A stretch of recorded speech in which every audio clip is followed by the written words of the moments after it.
So Einstein's theory says that you can no longer think of space and time as separate entities. That they're not one and the same, but they're intimately related to each other.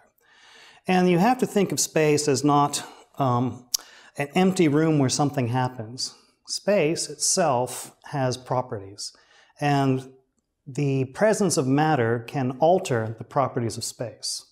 So what Einstein showed was that space, instead of thinking of space as a nice grid of perfectly cubed points, right? A uniform Euclidean grid everywhere. You have to think of space as being able to bend with the presence of matter.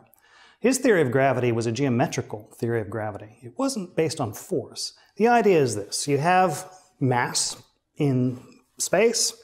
The space will react to the presence of that mass and will actually curve.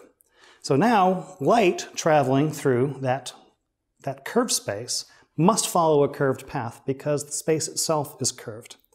And this is kind of the idea of gravity. Imagine you roll a marble along a flat piece of paper, it will go straight. But if you roll a marble along a bowl, it will bend. So Einstein's theory of gravity was really talking about how matter influences the properties of space, the geometrical properties of space, and that space-time is curved. So when we talk about the fabric of space and the fabric of space-time, we're talking about this interrelationship between the geometrical properties of space and the matter contained in it. Right?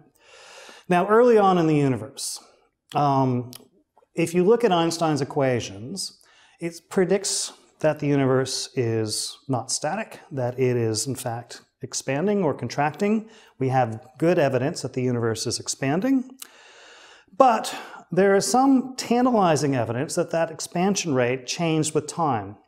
And this is the idea of cosmic inflation. Early on in the history of the universe, we think, the universe expanded much more rapidly than it is expanding today.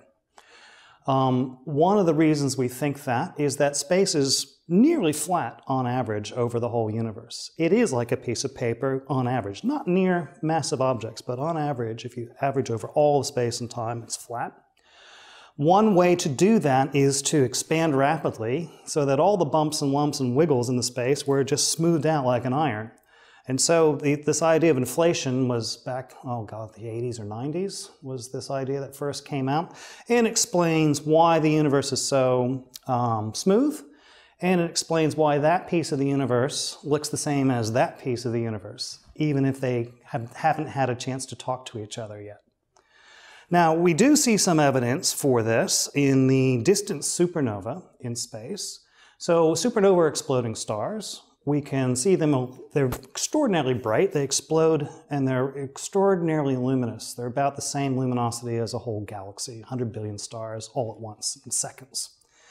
We can see them, therefore, a long way away, and we can use them as little beakers, little surveyor stakes to understand how space is moving.